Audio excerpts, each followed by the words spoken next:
தகுதிகளை பெற்றிருந்தான். அவனது சிறப்பு தகுதிகள் பௌதிக உறவு சார்ந்த அவனது மாபெரும் தகுதிகளை மிஞ்சுவதாக அமைந்துள்ளது. ஓமக்ஞானதிமிரந்தஸ்ய ஞானாஞ்சனாசலாக்கயா சக்ஷுருன்மிலிதம் येन தஸ்மை ஸ்ரீ குருவே நமः. ஸ்ரீ சைதன்யமனோபீஷ்டம் ஸ்தாபிதம் येन பூதலே ஸ்வயம் ரூபா கதா மஹ்யம் ததாதி ஸ்வபதாந்திகம். हे कृष्णा करुणा सिंधु दीनबंधु जगत्पते गोपेश गोपिका कांता राधा कांता नमोस्तुते. वाञ्छाकल्पतरुभ्यश्च कृपा सिन्धुभ्य एव च पतितानां पावनेभ्यो वैष्णवेभ्यो नमो नमः. जय श्री कृष्ण चैतन्य प्रभु नित्यानंद श्री अद्वैत गदाधर श्रीवासादि गौर भक्त वृंदा. हरे कृष्णा कृष्ण कृष्ण हरे हरे हरे राम राम राम हरे हरे. हरे कृष्णा कृष्ण कृष्ण हरे हरे हरे राम राम राम हरे हरे. हरे कृष्णा कृष्ण कृष्ण हरे हरे हरे राम राम राम हरे हरे. ஸோ அர்ஜுனரோட மனநிலை வந்து எப்படி இருக்குன்னு சொல்லி இந்த ஸ்லோகாவில் சொல்லப்பட்டிருக்கு. அர்ஜுனர் வந்து இப்போது எந்த ஒரு வழியில் போகணும், எது சரியான வழி, எந்த வழியில் போனால் நம்ம கரெக்டாக சரியாக போய் நிர்ணயம் எடுத்துக்கலான்றது அவருக்கு புரியாமல் இருக்குது. இங்கே அர்ஜுனர் என்ன சொல்கிறாருன்னா, பீஷ்மாச்சாரியும் அப்புறம் வந்து துரோணாச்சாரியா அப்பேற்பட்ட ஒரு சுப்பீரியர்ஸ் சொல்கிறாங்க. அதாவது மகாத்மாவுக்கு ஒப்படைக்கப்பட்டிருக்கிறது. அர்ஜுனர் மகாத்மாவுக்கு ஒப்படைக்கிறார் அவரை. இந்த மாதிரி பெரிய மகாத்மாக்களை வந்து நான் எப்படி வதம் பண்ணுறது சொல்லி சொல்கிறாங்க. ஒருவேளை நீங்கள் சொல்கிறது அவங்க இருக்கிற பகுதி வந்து ஒரு தவறான பகுதியில் இருக்கலாம், ஒரு தவறான சைடில் அவங்க இருக்கலாம். அதாவது துரியோதன சைடில் இருந்து அவங்க ஒரு தப்பு செஞ்சுருக்கலாம். ஏன் தப்பு செஞ்சாங்கன்னா, பொருளாதார ஒரு காரணத்துனால அவங்கக்கிட்ட பணம் வாங்குறதுனால அவங்க வந்து ஒரு தப்பான ஒரு பகுதியில் இருக்கலாம்னு சொல்லி நீங்கள் நினைக்கலாம். இருந்தாலும் அவங்க வந்து எனக்கு ரொம்ப ரொம்ப சுப்பீரியர்ஸ்ன்னு சொல்கிறாங்க. இருந்தாலும் என்னோட இதயத்தில் வந்து அவங்க பெரிய மகாத்மாக்கள் சொல்கிறாங்க. யார்? அர்ஜுனர். யாரை பற்றி சொல்கிறாங்க இங்கே? அர்ஜுனர் பீஷ்மா தன்னோட பிதாமகா, துரோணாச்சாரியா வந்து அவங்களோட குரு. இவங்கள பற்றி சொல்கிறாங்க. கிருஷ்ணரை வந்து கௌரவரை வந்து வதம் பண்ண சொல்கிறாங்க இல்லையா? அதனால் தன்னோட கருத்துக்கள் எல்லாமே முன்னாடி வைக்கிறாரு. இப்பேற்பட்ட மகான்கள் வந்து தப்பான ஒரு பகுதியில் இருந்தால் கூட, அதர்மமான ஒரு இடத்துல இருந்தால் கூட, நான் அவங்கள வந்து மகானுபாவா அப்படின்னு சொல்லி சொல்கிறாங்க. மகாத்மாங்களா நான் வந்து அவங்கள வந்து கருதுகிறேன் சொல்லி சொல்கிறாரு. ஸோ அப்படி இருக்கும்போது நான் எப்படி அவங்கள வந்து வதம் பண்ணுறதுன்னு சொல்லி முன்னிடுறாரு. அவங்களோட கருத்தை வந்து சொல்கிறாரு. யார்? அர்ஜுனர். ஸோ இந்த மாதிரி ஒரு சூழ்நிலை வந்து they have lost the respectability of teachers. So அவங்க தப்பான ஒரு சைடில் இருந்ததுனால அவங்களோட என்ன சொல்கிறது லெகசி, அவங்களோட மரியாதையை வந்து அவங்க கைவிட்டாங்கன்னு சொல்லி சொல்கிறாங்க. ஸோ அர்ஜுனா இங்கே யோசனை பண்ணுறாங்க. இருந்தாலும் அவர் ஒரு தப்பான பகுதியில் இருந்தால் கூட என்னோட நாலேஜில் வந்து என்னோட ஞானத்துக்கு வந்து அவங்க என்னோட அறிவில் வந்து அவங்க வந்து மகாத்மாக்கள் தான் சொல்லி சொல்கிறாங்க. நம்மளோட நிலைமை கூட மக்கள் என்ன நினைக்கிறாங்கன்னா, இங்கே ரெண்டு பொருளாக எடுக்க வேண்டியதாக இருக்குது. ஒன்று போர்ட்ரைட் இல்லது பிக்சர். ஒரு பிக்சரு நம்ம பார்த்த உடனே நம்மளுக்கு என்ன ஞாபகம் வருது? இந்த நபர் வந்து இந்த ஒரு காலத்துல இப்படி இருந்தாரு, இந்த டைம்ல இப்படி இருந்தாரு, இந்த இயர்ல இப்படி இருந்தாரு, இந்த வருடத்தை எக்கடி ஏமா சொல்றோம் இக்குன்னா டெம்பிள்ல நல்ல பைட்டா வெளியில. சரி, ஓகே. அந்த போர்ட்ரேட் பார்த்த உடனே நம்மளுக்கு என்ன நான் வருதுன்னா, பாஸ்ட், அவன் இந்த நபரோட பாஸ்ட், பழைய அந்த போட்டோ எடுத்தது வந்து நான் வருது. இவர் என்னென்ன பண்ணாரு, இவர் யாரோட பையன், இதெல்லாம் அந்த பழசுக்கு நான் வருது. பாஸ்ட் டைம்ஸ், அவரோட பாஸ்ட் டைம்ஸ் பத்தி நான் வருது. அதே ஒரு தர்ப்பணம் அப்படின்னு என்ன, தர்ப்பணம்னா என்ன, ஒரு மிரர் நம்ம பார்க்குறோம். மிரர் நம்ம பார்க்கும்போது மிரர்ல நம்ம பார்க்கும்போது நம்மளுக்கு என்ன தெரியுது, இப்போ நம்ம எப்படி இருக்கோன்றது நம்மளுக்கு தெரியும். பழசை பத்தி நம்மளுக்கு தெரியுது இல்லை, இப்போ நம்ம எப்படி இருக்கிறோம் அதை பத்தி அந்த மிரர்ல தெரியுது. அந்த தர்ப்பணம், அதான் தர்ப்பணம்னு சொல்லுவாங்க. சம்ஸ்கிருதத்தில் வந்து மிரருக்கு தர்ப்பணம்னு சொல்றாங்க. சேத்தோ தர்ப்பண மார்ஜனம். ஸோ அந்த தர்ப்பணத்தில் பார்க்கும்போது, அந்த ஃபோட்டோவில் பார்க்கும்போது, ஃபோட்டோ எடுத்த ஃபோட்டோவில் பார்க்கும்போது, ஃபோட்டோ வந்து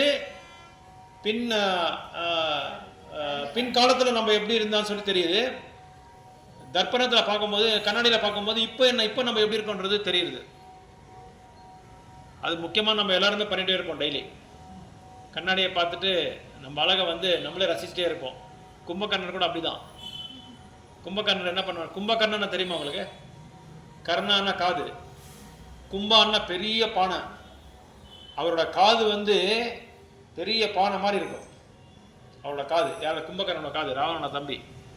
அவரை எழுப்பி விடணுன்னா அண்டா ரத்தத்தை எடுத்து வந்து முன்னாடி வைப்பாங்க.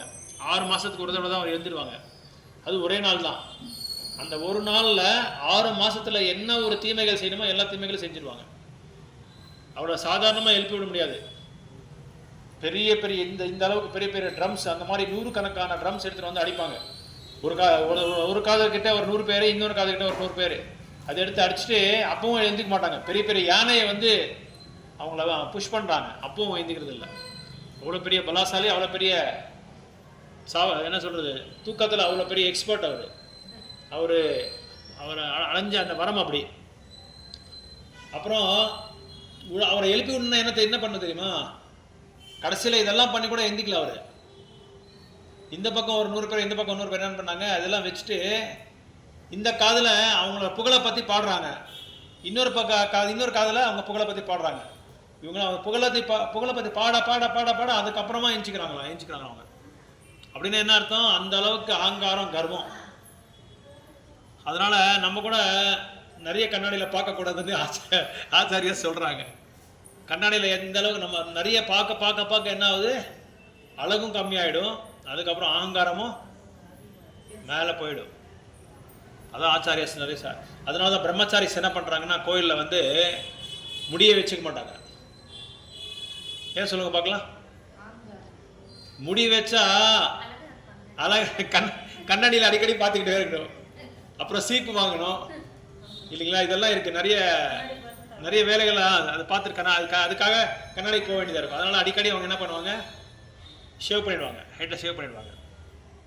ஸோ இங்கே எதுக்காக சொல்கிறேன்னா, கண்ணாடி வந்து நம்மளோட வர்த்தமான காலத்தை பற்றி, நம்மளோட நடக்கிற காலத்தை பற்றி பேசுது.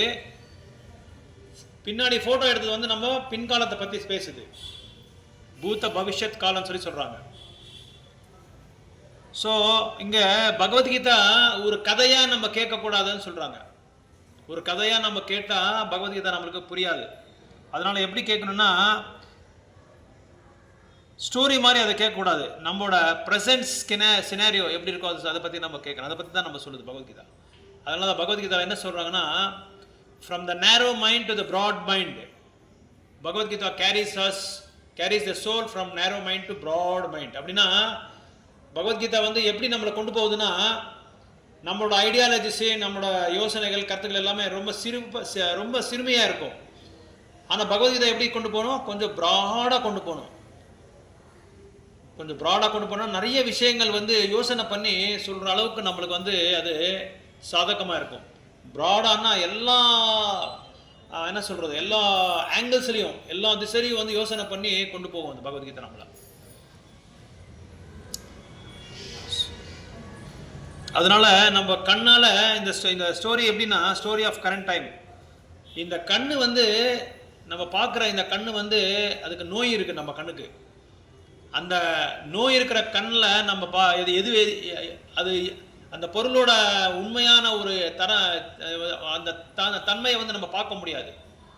ஒரு பொருளோட தன்மையை நம்ம பார்க்கணும்னா அது கரெக்டாக ஆஸ் இட் இஸ் உண்மை உரியில் நம்ம பார்க்க முடியாது. ஏன்னா நம்ம கண்ணு வந்து என்ன இருக்கு, கேட்ராக்ட் தெரியுமா உங்களுக்கு? கேட்ராக்ட் 50-60 வருஷம் ஆனால் கூட கண்ணு பாறை வந்துடும். பாறை தான் நான் சொல்றது. என்ன சொல்றது அது? ஒரு இல்ல கண்ணு தெரியாம ஒரு இது பாறை வந்துடும். பாறை இல்லை, என்ன சொல்றது, பறையா என்ன சொல்லுவாங்க, பொறை. அது ஆப்ரேஷன்லாம் பண்ணுவாங்க இல்லையா, அதுக்கு இருக்கிறதுக்காக அது கேட்ராக்ட்னு சொல்றாங்க. அந்த மாதிரி கண்ணில் பயங்கரமான நோய் நிறைய இருக்கு நம்மளுக்கு. அப்படின்னா என்ன சொல்லணும்னா பொறை மாதிரி தீமையான குணங்கள் நம்மளுக்கு நிறைய இருக்கு, தீமையான பார்வைகள். அந்த தீமையான பார்வைகளை வந்து நம்ம நீக்க பண்ணணும்னா என்ன செய்யணும், பகவானோட அந்த பாத தூளியை எங்களுக்கு கொடுக்கணும்னு சொல்லி பிரார்த்தனை பண்ணணும் பகவானை. அப்போ என்ன ஆகுது, அந்த தூளியை எடுத்து நம்ம வந்து கண்ணுக்கு வந்து அந்த நோயை வந்து நம்ம வந்து குணப்படுத்திக்கலாம். ஆனால் இப்போ இந்த ஸ்பெக்ஸ் இருக்கு, இந்த ஸ்பெக்ஸில் நிறைய அழுக்கு இருக்கு. வேற அழுக்கு எடுத்து அதில் அந்த ஸ்பெக்ஸை வந்து நம்ம துடைச்சா போயிடுமா, அது இன்னும் ஜாஸ்தி ஆகும் அழுக்கு. அதனால யாரோட பாதத்தூளி எடுக்கணும், பகவானோட பாதத்தூளி எடுத்து நம்ம வந்து அதை என்ன பண்ணணும், அதை சீர் பண்ணணும் அது. ஸோ அதனால் இங்கே என்ன சொல்ல வரேன்னா, நம்மளோட பார்வைகள் வந்து ஒரு சரியான பார்வைகளே கிடையாது. எல்லா சமயமும் நம்ம பார்வைகள் கரெக்டாக இருக்காது. ஒரு தடவை ஒரு மாதிரி நம்ம பார்வை பார்த்துருப்போம். அதனால அந்த பகவானோட பக்தரோட சாங்கீத்தத்தில் நம்ம என்ன செய்யலாம், அந்த நோய் இருக்கிற கண்ணை வந்து குணப்படுத்திக்கலாம் சொல்லி சொல்றாங்க. நோய் இருக்கிற கண்ணை வந்து நம்ம குணப்படுத்திக்கலாம். So the purpose is lost. ஏன்னா நம்ம என்ன பார்க்கணுமோன்றது நம்ம பார்க்கறது இல்லை. பகவானை பார்த்துட்டே இருப்போம், மனசில் என்னென்னமோ டிமாண்ட்ஸ் வந்துட்டே இருக்கும். பகவான்கிட்ட இது சொல்லணும், அது சொல்லணும் சொல்லி டிமாண்ட்ஸு நம்ம வந்து லிஸ்ட் மாதிரி கொடுப்போம், மளிகை லிஸ்ட் மாதிரி கொடுத்துட்டே இருப்போம், ஒன்றா கொடுத்துட்டே இருப்போம். ஆனால் பகவானுக்கிட்ட எதுக்காக நம்ம வரோம், என்ன நம்ம பிரார்த்தனை பண்ணோம், அது சொல்கிறாங்க. இங்கே என்ன பிரார்த்தனை பண்ணுன்னு சொல்லி சொல்கிறாங்க பகவான். இவங்க ஆச்சாரியாஸ் பக்தர்கள் சொல்கிறாங்க, எப்படி நம்ம பிரார்த்தனை பண்ணணும்னா, கிருஷ்ணா எனக்கு வாழ்க்கையில் வந்து சரியான வழி, சிறப்பான ஒரு வழி எனக்கு தெரியாது, எந்த வழியில் போகணுன்றதை நான் வந்து ரொம்ப ஒரு என்ன சொல்கிறது சிக்கலாக இருக்குது, அதான சரியான வழியை எனக்கு காமிங்கன்னு சொல்லி நம்ம பிரார்த்தனை பண்ணோம். சரியான வழியை காமிச்சா அந்த வழியில் நான் உங்களை வந்து அடையணும், அந்த மாதிரி எனக்கு ஒரு பார்வையை கொடுங்கன்னு சொல்லி நம்ம பகவான்கிட்ட கேட்கணும். ஏன்னா இப்போது ஒரு குழந்தை இருக்குது, அந்த குழந்தைய வந்து தன்னோட தாய் வந்து எவ்வளோதான் அழுக்காக இருந்தாலும், எவ்வளோதான் பார்க்கறதுக்கு அசிங்கமாக இருந்தால் கூட தன் தாய் வந்து கை விடாது அந்த குழந்தைய. எப்பேற்பட்ட தாயாக இருந்தாலும் சரி, தன்னோட குழந்தைய வந்து என்றைக்குமே கை விடாது. அந்த குழந்தைய அவங்களுக்கு தங்கம் மாதிரி அவங்களுக்கு. ஆனால் மற்றவங்களுக்கு வந்து அந்த குழந்தை ஏதாவது தவறு செஞ்சுருந்தா அந்த அம்மாவை கூப்பிட்டு சொல்லுவாங்க, என்னம்மா உனக்கு இது கொஞ்சம் கூட அறிவில்லையா, எப்படி குழந்தைங்களை வளர்த்துறதுக்கே தெரியாதா அப்படின்னு சொல்லி திட்டுவாங்க. அதே மாதிரி பகவான் முன்னாடி கூட தன்னோட குழந்தைங்களுக்கு வந்து என்றைக்குமே வந்து அவங்க அசிங்கமாக அவர் பார்க்குறதில்ல. அசிங்கமாக இருந்தால் கூட என்ன பண்ணுவாங்க, அதை சீர்படுத்துவாங்க. பகவான் தன்னோட கருணையை கொடுத்து, தன்னோட அனுகிரகத்தை கொடுத்து மக்களை வந்து சீர்படுத்துவாங்க. ஆனால் சில பேர் நம்ம பார்க்கலாம், ஏதாவது சண்டை போடும்போது போய் மூஞ்சியை பார்த்துக்க போட கண்ணாடியெல்லாம் சொல்லுவாங்க. நிறைய பேர் சொல்லுவாங்க இல்லையா, அப்படின்னா எவ்வளோ அழுக்காக இருக்குது, எவ்வளோ அசிங்கமாக இருக்குது, போய் பார்த்துக்கோடான்னு சொல்லி சொல்லுவாங்க. மற்றவங்களுக்கு வேணால் அது நம்ம அசிங்கமாக இருக்கலாம், ஆனால் பகவான் முன்னாடி எல்லாருமே சமானமானவங்க தான். எல்லாருமே சமானமாக தான் பார்க்குவாங்க பகவான் மற்றும் வைஷ்ணவர்கள் முக்கியமாக. ஸோ இந்த சிச்சுவேஷனில், இந்த சூழ்நிலை வந்து அர்ஜுனருக்கு என்ன ப்ராப்ளம், அர்ஜுனரோட என்ன விட்டுருமா, அது ஒன்றும் பண்ணாது, விட்டுருமா. அது நம்ம ப்ராப்ளம் பார்க்கலாம், அந்த ப்ராப்ளம் ஒன்றும் ஆகாது, ஒன்றும் பண்ணாது நம்மளை. அர்ஜுனர் என்ன ப்ராப்ளம்னா, இங்கே ஒரு அந்த ஸ்லோக்கால ஒரு வேர்டு இருக்குது, ஒரு பதம், பைஷ்யம். பைக்ஷியம் அப்படின்னா என்ன அர்த்தம்? பைக்ஷியம்னா பாருங்க, பிச்சை எடுக்கிறது தான் பைக்ஷியம். ஒரு விதத்தில் நம்ம பார்த்தா நம்ம எல்லாருமே பிச்சைக்காரங்க தான். என்னடா பிரபு எப்படி சொல்லிட்டாங்க, யோசனை பண்ணுறீங்களா? கரெக்டாக இல்லையா? நம்ம எல்லாருமே பிச்சைக்காரன் தான். எப்படி பிச்சைக்காரன்னா, ஒரு நாளும் நம்ம என்ன செய்கிறோம், பகவான்கிட்ட போய் நம்ம வேண்டுறோம், நம்ம வேண்டும் போது சில பேர் நீங்கள் பார்க்கலாம் இப்படி வேண்டுவாங்க. So that means we are beggars. நம்ம பிச்சைக்காரங்க தான். என்ன ப்ரே பண்ணுறோம்? கிருஷ்ணா என்னது கேட்குறோம் நம்ம. ஆனால் அதை பிச்சையை நம்ம கேட்கக்கூடாது. நம்ம என்ன கேட்குறோம்னா பகவான்கிட்ட, கிருஷ்ணா எனக்கு இந்த உலகத்தில் எனக்கு எதுவுமே வேண்டாம், உன்னோட உணர்வை மட்டும் எனக்கு கொடுத்தா போதும். உன்னை நான் மறைக்காம நான் இருக்கணும், எந்த நேரத்திலும் உங்களை நான் மறக்காம இருக்கணும், எப்பொழுதுமே நான் உங்களை வந்து புகழ்ந்து பாடிட்டே இருக்கணும். அதை தவிர எனக்கு எதுவுமே வேண்டாம்னு சொல்லி நம்ம கேட்டுட்டா எல்லாமே தானா வந்துடும். அப்படின்னு சொல்லி நீங்க வருதுன்னு சொல்லி அப்படி கேட்கக்கூடாது. மனசுல எனக்கு எதுவுமே வேண்டாம். ஒரு பக்தரை கேட்டாரா, பகவான் கேட்டாரா உனக்கு என்ன வேணும்னு சொல்லி கேட்டாரா. ஒரே ஒரு பிரேயர் சொன்னார் அந்த பக்தர். இன்னைக்கு கூட மறக்கக்கூடாது அந்த பிரேயர். எனக்கு என்ன கொடுக்கணுன்றது உங்களுக்கு தெரியும், அது கொடுத்துருங்கன்னு சொன்னாங்க. எனக்கு என்ன கொடுக்க வேண்டியது உங்களுக்கு நல்லா தெரியும். தூய்மையான பக்தர் அவர். அதை நீங்க கொடுத்தா எனக்கு போதும்னு சொல்லி சொன்னாங்க. உங்களுக்கு தெரியாதா நான் எனக்கு என்ன கொடுக்கணும்னு சொல்லி? ஏன்னா பகவானுக்கு தெரியாதா? எல்லாமே அவருக்கு தெரியும், என்னென்ன நடந்திருக்குன்னு எல்லாமே தெரியும். அதனால அதை மட்டும் எனக்கு கொடுத்தா போதும். இங்க அர்ஜுனர் என்ன சொல்றாருன்னா, இவங்களை வதம் பண்றதுக்கு பதிலாக நான் என்ன செய்யறேன், பிச்சை எடுக்கிறது நான் போயிடுறேன்னு சொல்லி சொல்றாரு. ஆனா ஒரு சத்திரியர் அப்படி சொல்லலாமா? ஏன்?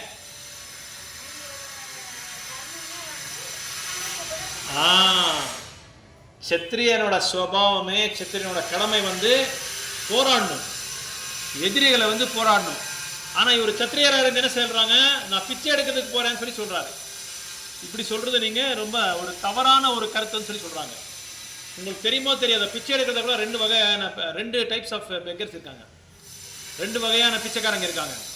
நம்ம பார்த்துருக்கோம் நிறைய பேர். ஒரு பிச்சைக்காரன் என்ன பண்ணுவான், ஒரு வீட்டுக்கு போவான் பிச்சை எடுக்கிறதுக்காக. பிச்சை எடுக்கிறதுக்காக வீட்டுக்கு போகும்போது அவன் என்ன செய்யறான், அந்த அம்மா சொல்றாங்க வீட்டில் ஓனரு இன்னும் சமையல் பண்ணல, அது அப்புறமா கூட சொல்ல, சமையல் இன்னும் பண்ணல, இப்போ இல்லைன்னு சொல்லி சொல்றாங்க. இவன் என்ன சொல்றான், பிச்சைக்காரன் டிமாண்ட் பண்றான், அந்த அம்மா கிட்ட டிமாண்ட் பண்றான், நீங்க சமையல் செஞ்சுட்டு எனக்கு ஒரு மிஸ் கால் கொடுங்கன்றான். என் சமையல் செஞ்சு நீ எனக்கு ஒரு மிஸ் கால் கொடுங்க, நான் வந்து வாங்கிக்கிறேன் அப்படின்னு என்ன அர்த்தம், நீ கொடுத்துதான் ஆகணும்னு சொல்லி அர்த்தம். இது ஒரு டைப் ஆஃப் பெக்கர். இன்னொரு டைப் ஆஃப் பெக்கர் என்ன பண்றான், அவன் கேட்கிற பணிவிலேயே வந்து ஒரு கமாண்டிங் இருக்கும். இன்னொரு பிச்சைக்காரன் போய் கேட்டு, அம்மா நாங்க பிச்சைக்காரங்கம்மா, எங்கிட்ட எதுவுமே இல்லை, நீங்க எதாவது கொடுத்தாதான் எங்களுக்கு உண்டுன்னு சொல்லி இன்டைரக்டா கமெண்ட் பண்றான். இன்டைரக்டா இன்னொரு வகையில போய் அவனை கமெண்ட் பண்றான். எனக்கு எப்படியாவது நீங்க ரொம்ப பணிவா கேட்கிறான், ரொம்ப பணிவாட டிமாண்ட் பண்ணாம கமெண்ட் பண்ணி கேட்கறான். கமாண்டிங் வந்து பின்னாடி இருக்கும், ஆனா வெளிப்படையா பார்த்தா ரொம்ப பணிவா கேட்கிற மாதிரி தான் இருக்கும். அந்த மாதிரி பிச்சைக்காரர்கள் என்ன பண்ணுவாங்க, இல்லாத அவங்களுக்காக ஏதோ வச்சிருப்பாங்க, அதை எடுத்துட்டு வந்து கொடுத்துருவாங்க. ஸோ இந்த மாதிரி பிச்சையில கூட ரெண்டு வகையான பிச்சை இருக்கு. அது அப்படி பார்த்தா பக்தி யோகான்றது கூட ஒரு பிச்சை தான். என்ன பிச்சை, ஆன்மீகமான பிச்சை. நம்ம பண்றோமே பக்தி யோகா, இது ஆன்மீகமான பிச்சைன்னு சொல்லி சொல்றாங்க. இந்த ஆன்மீகமான பிச்சையில நம்மளுக்கு என்ன வேணும், பணிவா இருக்கிறது வேணும். எதுக்காக பணிவா இருக்கணும், அவரோட அருள் நம்மளுக்கு வேணும், பகவானோட அருள் வேணுன்றதுக்காக நம்ம என்ன செய்யறோம், பிச்சை எடுக்கிறோம். அதனால எந்த அளவுக்கு நம்ம பணிவா இருந்து அவங்களோட அருளை நம்ம எதிர்பார்க்கிறோமோ அந்த அளவுக்கு நம்ம என்ன செய்யறோம், நம்மளுக்கு உண்மையான பிச்சை கிடைக்கும். இல்லை பிச்சை கிடைக்காது. சில பிச்சைக்காரங்க வந்து பர்த் ரைட் என்ன சொல்லுவாங்க, பர்த் ரைட் என்னோட பிறப்போட உரிமைன்றாங்க. ஏன் நீங்க கொடுக்கறது இல்ல, எதுக்காக நீங்க கொடுக்கறது இல்லை, இப்படியே கேட்கறாங்க. நீங்க பார்த்துருப்பீங்க நிறைய பிச்சைக்காரங்க அப்படிதான். அது வந்து எப்படி செய்யும், கொடுக்கறவங்க கூட என்ன பண்ணாங்க, இவனுக்கு கொடுக்கறதுக்கு போதா நாய்க்கு போடலாம்னு சொல்லி சொல்லுவாங்க. 5 ரூபாய் 2 ரூபாய் வாங்குறது இல்லை. இப்போ 5 ரூபாய்க்கு டீ வருது இல்ல சொல்றாங்க, 10 ரூபாய் கேட்கறாங்க. அதுக்கு ஒரு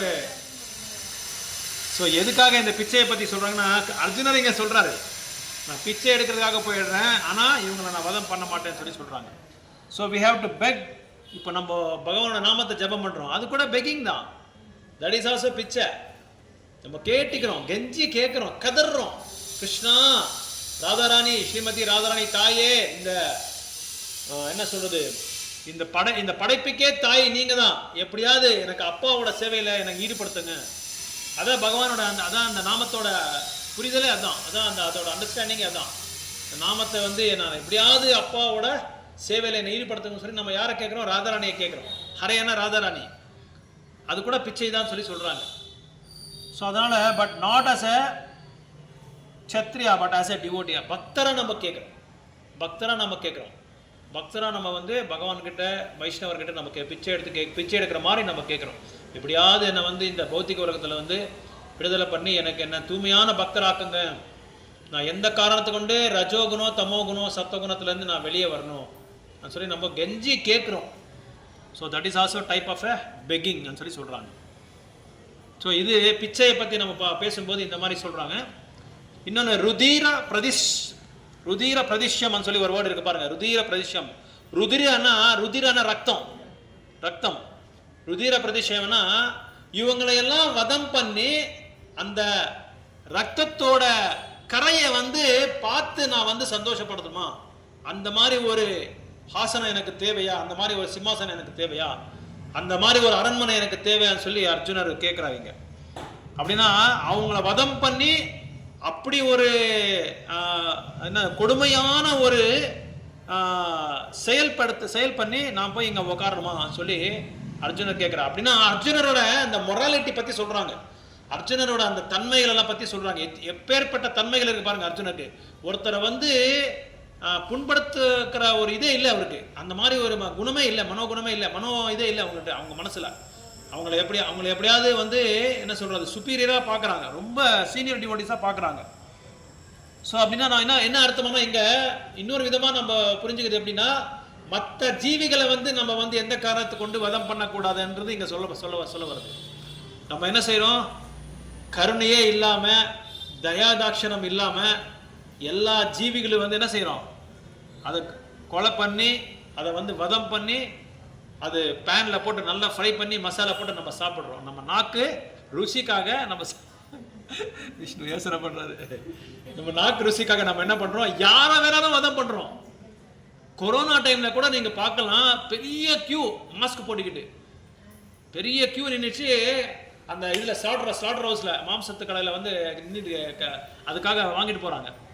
அவ்வளோ பெரிய ரொம்ப என்ன சொல்கிறது கோரமான ஒரு சூழ்நிலை. அந்த சூழ்நிலை கூட அவங்களுக்கு சாப்பிடணுன்ற மாதிரி இது இருக்க பாருங்க. அந்த டைமில் கூட போய் இது பண்ணுறாங்க. அப்படியெல்லாம் இருக்காங்க மக்கள். அதனால் வெஜிடேரியனாக இருந்தால் மட்டும் பத்தாது, கிருஷ்ணடேரியனாக இருக்கணும்னு சொல்கிறாங்க. கிருஷ்ணடேரியன்னா என்ன அர்த்தம், வெஜிடேரியனுக்கு கிருஷ்ணடேரியனுக்கு என்ன அர்த்தம், என்ன டிஃப்ரென்ஸு? வெஜிடேரியன் வந்து என்ன சொல்கிறது அசைவம், கிருஷ்ணடேரியன்னா என்ன?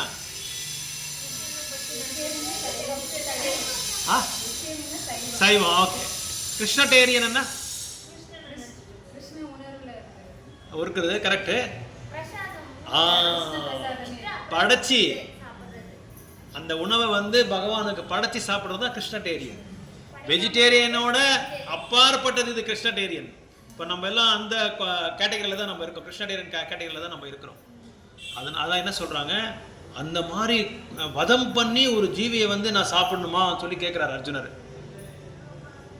அவங்களாம் வதம் பண்ணிட்டு நான் என்ன இது சந்தோஷத்தை நான் அனுபவிக்க போகிறேன் அப்படின்னு சொல்லி கேட்குறாங்க. அதனால இங்கே அவங்க எந்த நிலையில் பார்க்குறாங்கன்னா, பீஷ்மாவை துரோணாவை உயர்ந்தமான ஒரு நிலையில் பார்க்குறாங்க. பீஷ்மாவும் அப்புறம் வந்து துரோணாச்சாரியர் வந்து அந்த மாதிரி ஒரு நிலையில் பார்க்குறாங்க. இங்கே வந்து வி ஆர் ப்ரொஃபஷ்னல். இன்னொரு விதத்தில் நம்ம பார்த்தா நம்ம சரியான நடிகர்கள், நம்ம எல்லாமே நல்ல நடிகர்கள். நம்ம நடிப்போம் எந்த டைமில் எப்படி வேணும்னு சொல்லி நம்ம நடிக்கிறது நம்மளுக்கு நல்லா தெரியும். எந்த டைமில் எப்படி நடிக்கணும், எந்த சூழலை எப்படி வேணும்னு சொல்லி நம்மளுக்கு நல்லா தெரியும். அந்த டைமில் கரெக்டாக நம்ம நடிப்போம். ஸோ அதனால தான் நம்ம என்ன சொல்கிறாங்க, பிரபுபாத் வேர் ஆல் சினிமா ஆக்டர்ஸ்ன்னு சொல்கிறாங்க.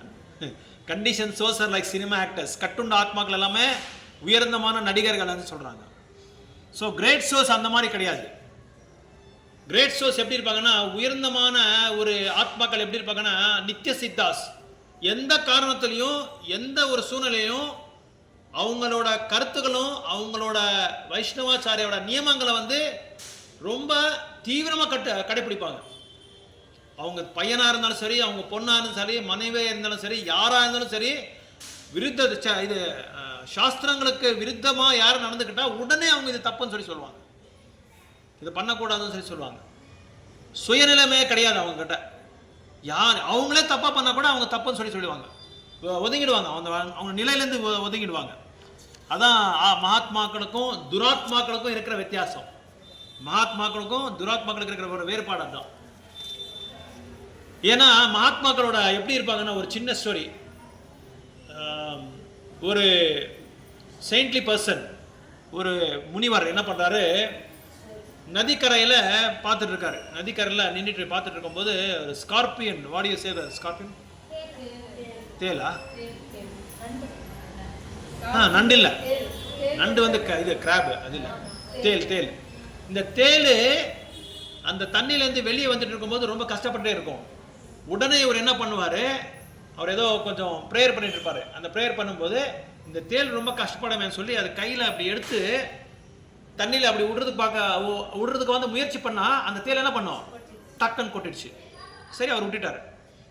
மறுபடியும் சும்மா இருக்கணும்ல அவர், ரெண்டாவது தடவை அதை எடுத்து மறுபடியும் கையில் எடுத்து அந்த தண்ணியில் விடும்போது மறுபடியும் கொட்டிடுச்சு.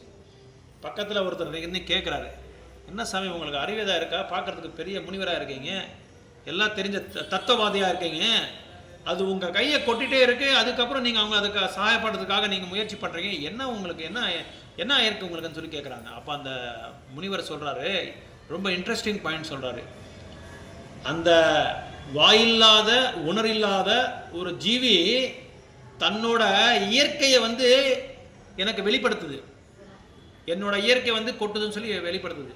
அப்போ வாயில்லாத உணரில்லாத அறிவில்லாத ஒரு ஜீவியே அப்படி இருந்தா, நான் ஒரு முனிவர், என்னோட தன்மையை வந்து நான் வந்து இப்போ நீங்கள் வெளிப்படுத்தணும் இல்லையா அப்படின்னு சொல்லி நான் அவங்களுக்கு தயாதாட்சணமா அதை எடுத்து மறுபடியும் நான் வந்து அவங்கள என்ன பண்ணுறேன், தண்ணியில் விடுறேன்னு சொல்லி சொல்கிறாரு. ரொம்ப இன்ட்ரெஸ்டிங் பாயிண்ட். மகாத்மாஸோட உணர்வு எப்படி இருக்குன்னு அந்த மாதிரி இருக்கும். ஒரு ஜீவி கஷ்டப்பட்டாலும், தன்னை வந்து நிந்திச்சாலும், தன்னை வந்து ஒரு விருத்தமாக பேசினா கூட மகாத்மாக்கள் சாதுக்கள் எப்படி இருப்பாங்கன்னா, அவங்கள எப்படியாவது காப்பாற்றணும், இந்த பௌத்திக உலகத்தில் கஷ்டப்பட்டு இருக்காங்கன்னு சொல்லி மறுபடியும் அது அவங்க வந்து என்ன பண்ணுவாங்க, முயற்சி பண்ணுவாங்க. பகவானே சொல்லுவாங்க, வேண்டப்பா அவங்கள வந்து வரப்படுத்தாத, அவங்கள வந்து பலவந்தம் பண்ணாதன்னு சொல்லி பகவானே சொன்ன கூட வைஷ்ணவர்கள் கேட்க மாட்டாங்க, சாதுக்கள் கேட்க மாட்டாங்க. மறுபடியும் அவங்க அந்த இதுக்கு போய் எப்படியாவது அவங்கள வந்து முயற்சி பண்ணுவாங்க, அவங்களுக்கு பகவானோட பக்தி சேவையை கொடுக்கறதுக்காக முயற்சி பண்ணுவாங்க. ஸோ இப்படி அர்ஜுனர் வந்து அந்த முனிவரோட அந்த குழுவில் அந்த கேட்டகரியில் அவர் இருக்கார். இங்கே அர்ஜுனர் வந்து முதலாவது சாப்டர் நம்ம பார்த்தோம், அஞ்சு பொருள்களை வந்து அவர் முன்னிடுறாரு. ஏன் இது போர் பண்ணுறதில்லன்னு சொல்லி தெரியுமா இருக்காது. ஒரு 5 கொஷின்ஸு 5 பாயிண்ட் வந்து சொல்கிறாங்க, நான் போர் பண்ணுறது இல்லை அப்படின்னு சொல்லி 5 பாயிண்ட் சொல்கிறாங்க. என்னென்ன பாயிண்ட் சொல்லுங்கள் பார்க்கலாம். அது நிறைய தடவை இது சொல்லுங்கள் ஃபர்ஸ்ட் சாப்டரில். Okay right. சொந்தக்காரங்க. ஓகே. அதனால சொந்தக்காரங்கன்னா என்ன, ஓகே. அதான் அது ஓகே, அதான் சொல்லிட்டாங்க அவங்க. ஜனத்தொகை. ஓகே, வேற அதான் வர்ணசங்கரா. கரெக்ட். முதல் ஃபர்ஸ்ட் கருத்து அவங்க சொல்றது என்னன்னா, கம்பேஷன், அவங்க மேல தயாதாட்சணம், அட்டாச்மெண்ட், ரொம்ப பற்றா இருக்காங்க அவங்க மேல, கௌரவர் மேல. அதான் ஃபர்ஸ்ட் பாயிண்ட். ரொம்ப பற்றா இருக்கிறதுனால நான் அவங்கள வந்து வதம் பண்றதுன்னு சொல்லி சொல்றாங்க. ஃபர்ஸ்ட் பாயிண்ட் எழுதிக்கோங்க வேணா. செகண்ட் பாயிண்ட், இவங்க எல்லாருமே நான் வதம் பண்ணிட்டா நான் எப்படி அனுபவிக்கிறது, எப்படி அனுபவிக்க முடியும், நான் அனுபவிக்க முடியாதுன்னு சொல்லி சொல்றாங்க. அப்புறம் வந்து இவங்களை வதம் பண்ணிட்டா எனக்கு என்ன ஆகும், எனக்கு என்ன வரும், பாவங்களே வரும் சொல்லி சொல்றாங்க. நாலாவது வந்து நரகல வர்ணசங்கரா, இவங்களை வதம் பண்ணிட்டா நான் நரகலகத்துக்கு போயிடுறேன். அப்புறம் இந்த என்ன சொல்றது, இந்த சடங்குகளை வந்து யாரும் வந்து கடைப்பிடிக்கிறது இல்லை, அப்படியே விட்டுருவாங்க. பிண்டோதக, அதான் நம்ம 1:41 படிச்சோம் இல்லையா ஸ்லோகா, அந்த ஸ்லோகால அதான் சொல்றாங்க.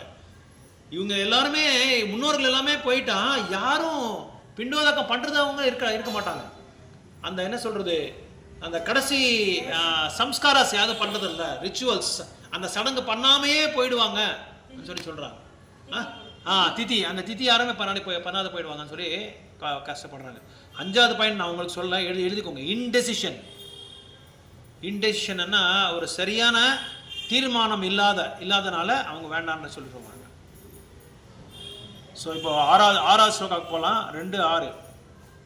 2:6 என்ன சொல்றாங்கன்னா, அர்ஜுனா வந்து இப்போ ஒரு கிராஸ் ரோட்ஸ் அப்படின்னு தெரியல, கிராஸ் ரோடு அதாவது கூட்டு ரோடுன்னு சொல்லுவோம், கூட்டு தெருவு, குறுக்கு கரெக்ட், குறுக்கு ரோடில் நம்ம நின்றுட்டு இப்படி போகணுமா இப்படி போகணுமான்னு தெரியாது. எந்த எந்த வழியில் போகணும்னு சொல்கிறது எந்த வழின்றதே தெரியாமல் நம்ம என்ன பண்ணுறோம், முடியை பிச்சுக்கிட்டு உட்காந்து நின்றுட்டு இருப்போம்.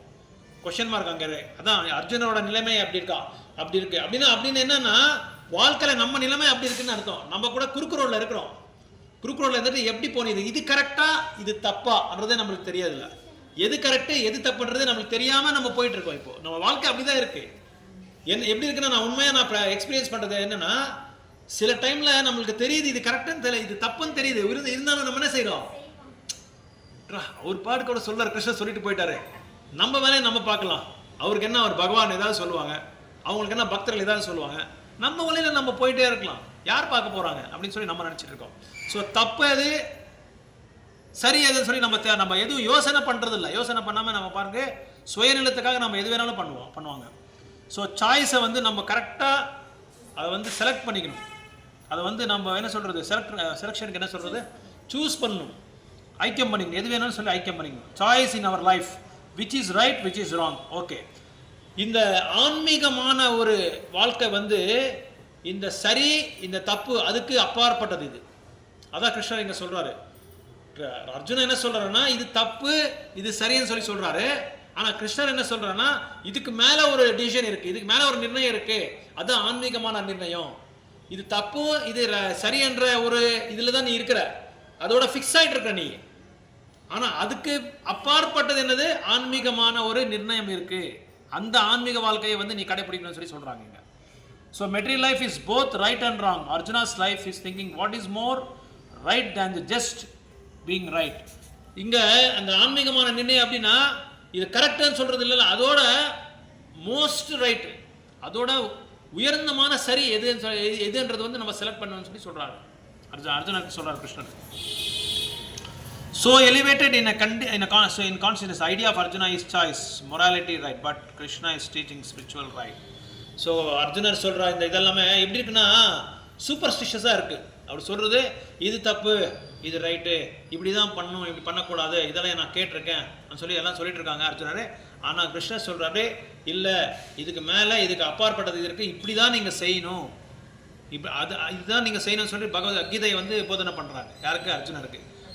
ஸோ இந்த அடுத்த ஸ்லோகா ஒன்று வருது, 2:7 ஸ்லோகா, அது ரொம்ப முக்கியமான ஸ்லோகா.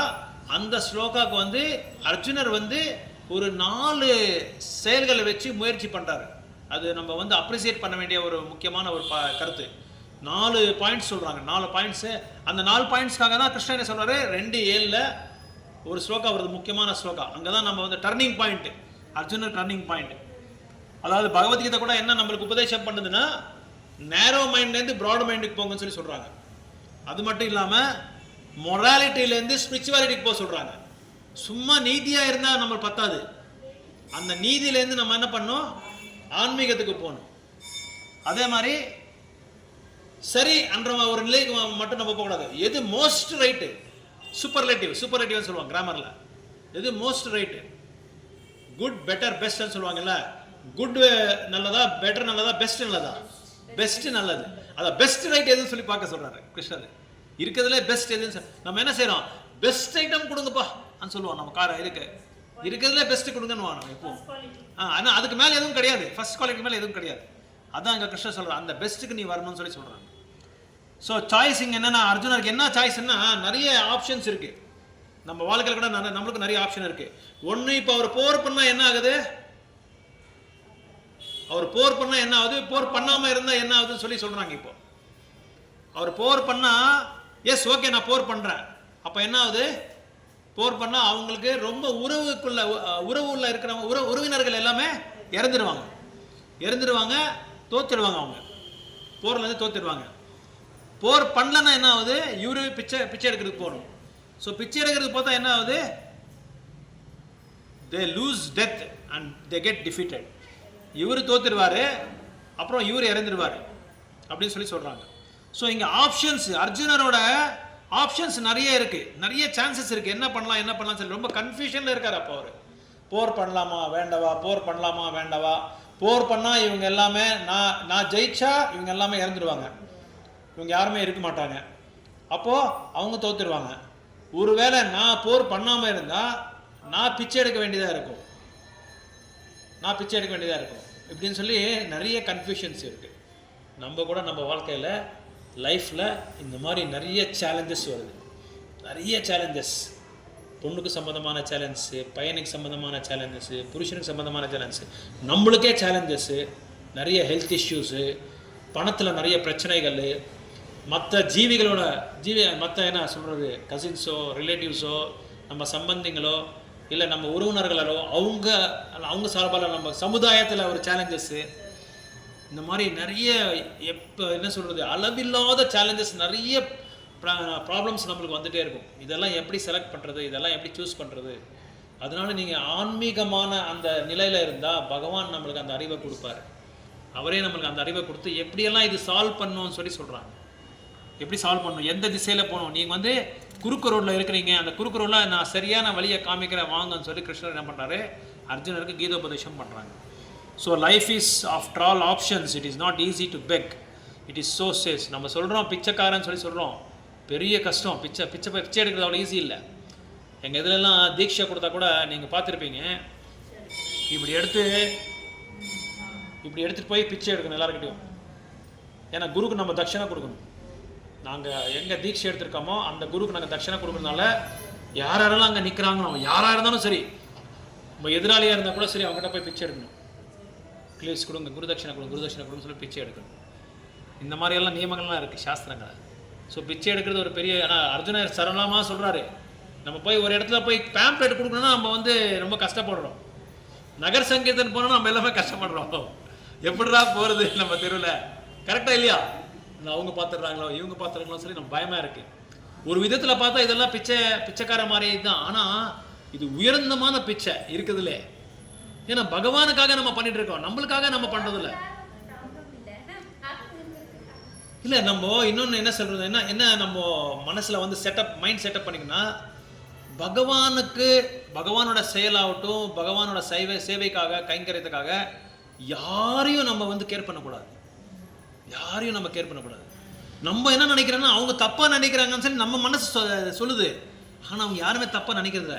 என்னடா இவ்வளோ பெரிய பணக்காரங்க ரோட்டில் பகவானை பற்றி பேசிகிட்டு இருக்காங்கன்னா அவங்களுக்கு ஒரு பெருமை ஆகுது, நம்ம கூட பண்ணலாமே, நம்ம கூட போகலாமே அப்படின்னு சொல்லி அவங்களுக்கு ஒரு இது வந்துடுது. ஒரு என்ன சொல்கிறது, ஒரு இன்ஸ்பிரேஷன் வருது, ஒரு தூண்டுதலாக சொல்கிறது, ஒரு தூண்டுதல் வருது. அவங்களுக்கு ஒரு தூண்டுதல் வருது, பரவாயில்ல நம்மளும் போகலான்னு சொல்லி இன்னைக்குல நாளைக்கு அவங்க என்ன பண்ணுவாங்க, யார் இல்லாத சமயத்தில் ரூம் க்ளோஸ் பண்ணிட்டு கோவிந்த ஜெய ஜெய கோபாலன் அந்த மாதிரி நிறைய பக்தர்கள் இருக்காங்க.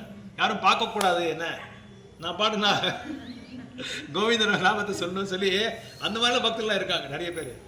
இப்படி அந்த பகவானுக்காக நம்ம பிச்சை எடுக்கணும், இப்போ குருவுக்காக நம்ம பிச்சை எடுக்கணும். அது ஆன்மீகமான பிச்சை. மற்றவங்கள மாதிரி போய் உணவை கேட்கறது இல்லை, ஆன்மீகமான பிச்சை அது. ஸோ அதான் இங்கே சொல்கிறாங்க. இன்னொன்று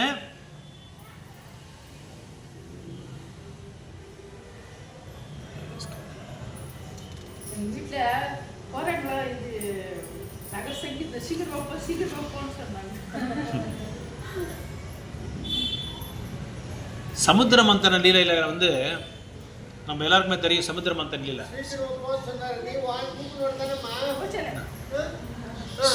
சமுத்திர மந்தன லீலை என்ன சொல்கிறாங்கன்னா, அந்த பாஸ்ட் டைம்ஸில் இந்த ஸ்லோகாக்கு தகுந்த மாதிரி ஒரு ரிலேட்டட் ஒரு டாபிக் ஒன்று இருக்குது. அதில் என்ன சொல்கிறாங்கன்னா, அந்த மந்தார பர்வதத்தை வாசுக்கி என்ற அந்த பாம்பை அந்த மந்தார பர்வத்துக்கு கட்டுறாங்க.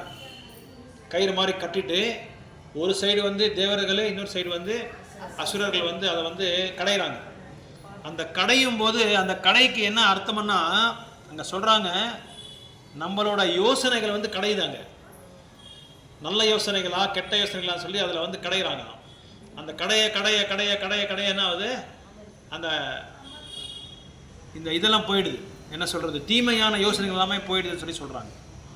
அப்போது என்ன ஆகுதுன்னா, நல்ல கருத்துக்கள், நல்ல யோசனைகள், அப்புறம் தீமையான யோசனைகள் எல்லாமே கடையும் போது நம்ம புத்திசாலியாக இருந்தால் என்ன ஆகுறோம், சத்சங்கத்தில் வந்துடுவோம். புத்திசாலியாக இருந்தால் சத்சங்கத்துக்கு வந்துடுவோம். புத்திசாலியாக இல்லைன்னா என்ன செய்கிறோம், உள்ளே போயிடுவோம். ஏன்னா கூர்மா இல்லாதனால நம்ம என்ன செய்கிறோம், முழுங்கி உள்ளே போயிடுறோம். ஆனால் கூர்மா இருந்தால் நம்ம வந்து வாங்க. அது வந்து நம்மளை காப்பாற்றும். அந்த கூர்மா தான் நம்மளோட இன்டெலிஜென்ஸு. கூர்மான்னா ஆமையோட மேலே அந்த ஷீல்டு இருக்கு பாருங்க, அது ரொம்ப ஸ்ட்ராங்கானது. பகவானே ஆமையாக வருவார். கூர்மா அவதாரம் சொல்லி பேர் அதுக்கு. அந்த கூர்மா அவதாரத்தில் அந்த மந்தார பர்வதம் வந்து ரொம்ப பர்வதம்னா தெரியல, பெரிய மலை. அந்த பலையை எடுத்துகிட்டு போய் கடலில் வச்சு நம்ம கடையும் போது அது உள்ளே போயிடும். ஏன்னா கீழே எதுவும் பேஸ் இல்லை, அடிப்படை சப்போர்ட் எதுவும் இல்லை. அதனால பக்தர்கள்லாம் போய் கேட்குறாரு கிருஷ்ணர்கிட்ட, நீங்கள் ஏதாவது இதுக்கு சகாயம் இது ஹெல்ப் செய்யணும்னு சொல்லி சொல்லும்போது, அப்போ அந்த பகவான் என்ன செய்கிறாரு, ஆமையோட அவதாரம் எடுத்து அந்த மந்தார பர்வதம் இருக்குல்ல, அந்த மலை, அந்த மலைக்கீழே போய் தன்னோட பின்னாடியே வச்சுக்கிறாரு. அதை அப்போ கீழே பேஸ் ஸ்ட்ராங்காக இருக்கும்போது என்ன பண்ணாரு, நல்லா கடையலாம். இப்போது நம்ம ஒரு பாத்திரம் எடுத்து பால் கடையிறோம் இல்லையா, இது வெண்ணெய் கடையிறோம் இல்லையா, வெண்ணெய் கடையும் போது கீழே பேஸ் சரியில்லைன்னு என்ன பண்ணுவோம், அதுக்கு உள்ளே போயிடும். அதனால் இந்த மாதிரி நல்லா சர்ஃபேஸ் நல்லா இருக்கணும், அப்போ நல்லா கடையலாம். அதனால் கூர்மா அப்படின்னா என்ன அர்த்தம்னா, அந்த பகவானோட ஆசிரியத்தில் நம்ம இருந்தால், பகவானோட பக்தரோட சத்சங்கத்தில் நம்ம இருந்தால், அந்த பேஸ் வந்து ஸ்ட்ராங்காக இருக்கும். அந்த பேஸ் ஸ்ட்ராங்காக இருக்கும், நம்ம கடையிறதுக்கு ஈஸியாக இருக்கும். அப்படின்னு என்ன அர்த்தம், கடை என்ன ஆகுது, அந்த தீமையான அந்த கருத்துக்கள் எல்லாமே போயிட்டு நல்ல கருத்துக்கள் வந்துடும். சப்போஸ் அந்த கூர்மா இல்லைன்னா என்ன ஆகும், உள்ளே போயிடுவோம். அதான் இப்போ நம்ம உள்ளே தான் இருக்கோம். பௌதிக உலகத்தில் நம்ம வந்து பௌதிக உலகம்ன்ற பெரிய கடலை சிக்கி நம்ம கஷ்டப்பட்டு இருக்கோம் சொல்லி அர்த்தம்.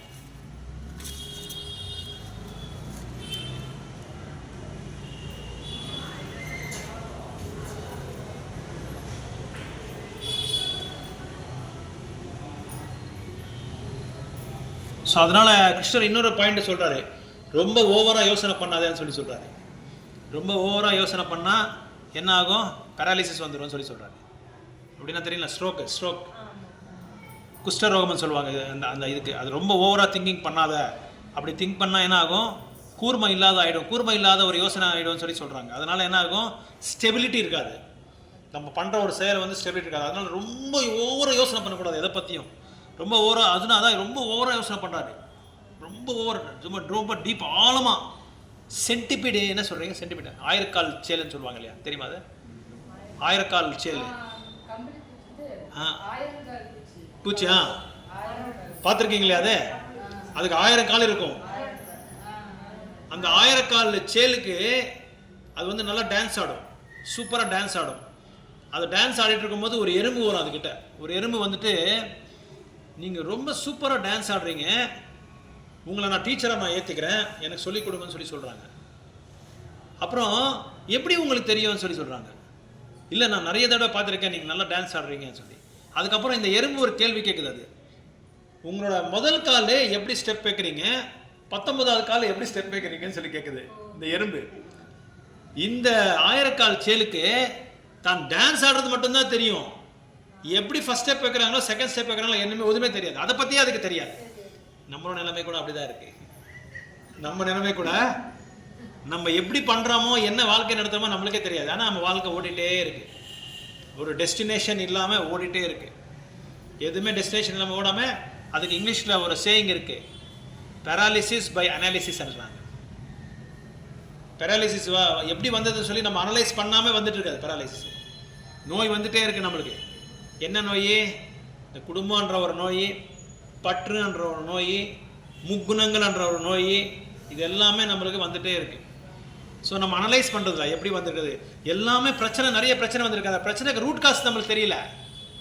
ரூட் காஸ் ஒரே ஒரு ரூட் காஸ் தான், நம்ம இந்த பாடின்றது தான் ரூட் காசு, நம்ம இந்த உடல்ன்றது தான் ரூட் காசு.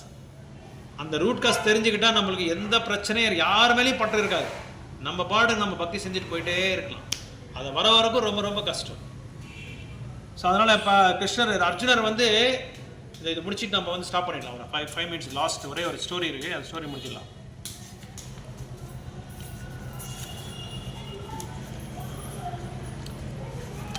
ஒரு வில்லேஜில் ஒரு புதுசாக ஒரு நபர் போகிறாரு, ஒரு கிராமத்துக்கு ஒரு நபர் போகிறாரு. அந்த கிராமத்துக்கு போகிறதுக்கு முன்னாடி என்ட்ரன்ஸில் வில்லேஜில் இந்த பரியல் கிரவுண்டுக்கு என்ன சொல்கிறாங்க, இது பரியல் கிரவுண்டு, இந்த இது பணம் எல்லாமே நம்ம இது பண்ணுறா இல்லையா, சுடுகாடு. நல்லா கேட்டுக்கோங்க, உங்களுக்கு கேள்வி உங்களுக்கு தான் இதெல்லாம். ஒரு சுடுகாடு பார்க்குறாங்க. அந்த சுடுகாடில் அந்த நபர் பேர், கீழே வந்து வயசு, ரெண்டுமே எழுதியிருக்கும். எல்லாரோட இது இருக்கும். ஊரில் எத்தனை பேர் இறந்துருக்காங்களோ அவங்களோட பேர், அவங்களோட வயசு, பேர் வயசு. ஏன்னா எந்த இதுலேயும் அந்த மாதிரி எழுதுறதில்ல. இவர் விசித்திரமாக பார்க்குறாரு. எல்லாம் அந்த என்ன சொல்கிறது, சமாதி மேலேயும் பார்த்தா பேர் இருக்குது, வயசு இருக்குது, பேர் வயசு இருக்குது, மனைவிதல் எல்லாமே இருக்குது. பேர் வயசு அவ்வளோதான். அதை வச்சு இவர் எல்லாம் ஒன்றுத்தில் என்ன பரவாயில்ல, எல்லாத்துலேயும் இருக்குது. சரி, இவர் கேட்குறாரு. ஆனால் 20 வயசு மேலே யாருக்குமே இல்லை. 11, 10, 9, 20 இது 20க்கு மேலே எந்த வயசு யாருக்குமே அந்த இது மேலே இல்லை. அதுக்கு மேற்பட்ட யாருமே அதில் மென்ஷன் பண்ணல. சரி, இவர் கூப்பிடுறாரு, ஒரு ஆளை கூப்பிட்டுட்டு, என்ன சுவாமி உங்கள் ஊரில் ரொம்ப அதிசயமாக இருக்குது, ஒருத்தர் சமாதி பேரும் பேர் இருக்குது, ஓகே, இந்த வயசு மட்டும் 20 வயசு மேலே யாருமே வாழ்கிறதே இல்லையா சொல்லி கேட்டாராம். அவரு சரியான அறிவாளி. அவர் சொன்னாராம், எங்கள் ஊரில் இருக்கிற மக்கள் வந்து எப்படின்னா, ஒரு 80 வருஷம் அவர் வந்து வாழ்ந்திருந்தா 20 வருஷம்தான் ஒரு பெரிய ஆள் வந்து பகவானை பற்றி சிந்தனை இருக்கு. மற்ற 60 வருஷம் எல்லாமே வேஸ்ட்டு. மற்றவங்க 10 வருஷம் எழுதிருக்காங்க இல்லையா, அவங்க வந்து 10 வருஷம் தான் அவங்க பகவானை சிந்திருக்காராம், பகவானை பற்றி சிந்தனை பண்ணியிருக்காராம், பக்தி தொண்டு பண்ணியிருக்காராம், பக்தி யோகம் பண்ணியிருக்காராம். மீதி வாழ்க்கை எல்லாமே அந்த மாதிரி. ஒரு இதில் பார்த்தா 10 வயசு, 11, 12, 13 அப்படின்னு என்ன அர்த்தம், நம்ம வாழ்க்கையில் ஒரு 80 வருஷம் நம்ம வாழ்கிறோம், ஒரு 60 வருஷம் 70 வருஷம் வாழ்கிறோன்னா, நம்ம எத்தனை வருஷம் பகவானுக்காக நம்ம வந்து கைங்கரியம் பண்ணியிருக்கோமோ அதுதான் கணக்கு. உண்டியில் போடுறது கணக்கு இல்லை, பாக்கெட்டில் போடுறது தான் கணக்கு. நம்ம பாக்கெட்டில் எவ்வளோ போடுறோம், உண்டியில் எவ்வளோ போடுறோம், அதுதான் கணக்கு. அப்படின்னு என்ன அர்த்தம், முழு வாழ்க்கையை வந்து நம்ம வந்து அவரோட சிந்தனையில் இருக்கணும். நம்ம ஆஃபீஸுக்கு போகிறோம், வேலை செய்கிறோம், வீட்டில் சமையல் செய்கிறோம், எந்நேரமும் கீர்த்தனியா சதா ஹரி நாமத்தை சொல்லிக்கிட்டே நம்ம இருந்துட்டு நம்ம வாழ்க்கையை நம்ம நடத்திட்டே இருக்கணும்.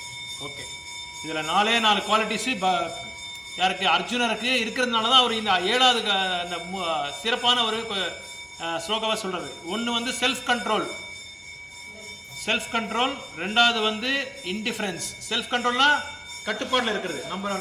நம்ம எப்படி கட்டுப்பாடு, அந்த கட்டுப்பாடு சுய கட்டுப்பாடு. அதுக்கு வந்து பிரபுபாதர் ஒரே ஒரு கதை சொல்கிறாரு.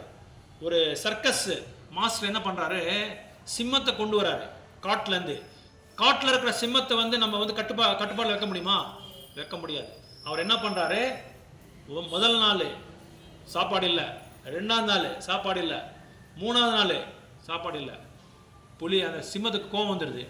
அதான் அந்த கேஸில் போட்டிருக்காருல்ல அந்த கூனில், அந்த கூனை போட்டு அப்படியே இது இடிக்குது. என்ன பண்ணாலும் அவன் சாப்பாடே கொடுக்கல, அவன் யாரே மாஸ்டரு.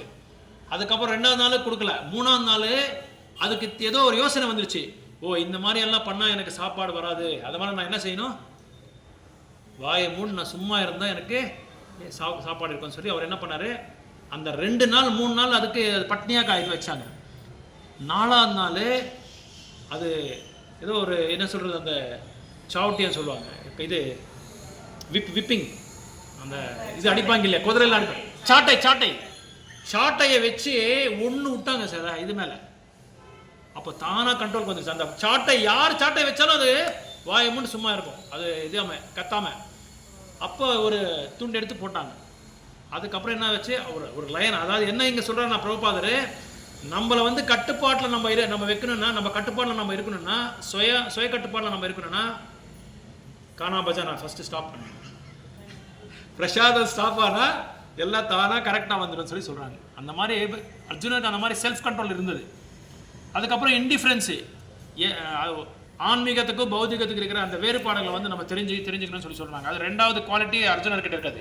3வது டாலரன்ஸு, பொறுமை. இந்த பொறுமை வந்து ஒரு வருஷம் ஃபுல்லாக சொல்லலாம் கதை.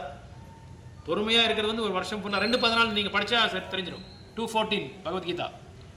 அதுக்கப்புறம் ஃபெய்த், நம்பிக்கை இருக்கணும். நம்பிக்கை இல்லைன்னா நம்ம ஒன்றும் பண்ண முடியாது. அதை இப்போ சொன்ன அதே நம்பிக்கை, சுடுகாடு, அந்த நம்பிக்கை வேணும். பகவான் மேலே நம்பிக்கை இல்லைன்னா 10 வருஷம் 5 வருஷம் தான் நம்ம பண்ணுவோம், மீதி வருஷம் எல்லாம் நம்ம என்ன செய்கிறோம், ஜாலியாக சுற்றிட்டு இருப்போம். ஓகே, ஹரே கிருஷ்ணா. யாருக்காவது ஏதாவது கேள்வி இருந்தால் கேட்கலாம், வேறு கருத்துக்கள் இருந்தால் சொல்லலாம். இல்லைன்னா நம்ம ஸ்ட்ரைட்டாக பகவானோட நாமத்தில் ஜெபம் பண்ணலாம்.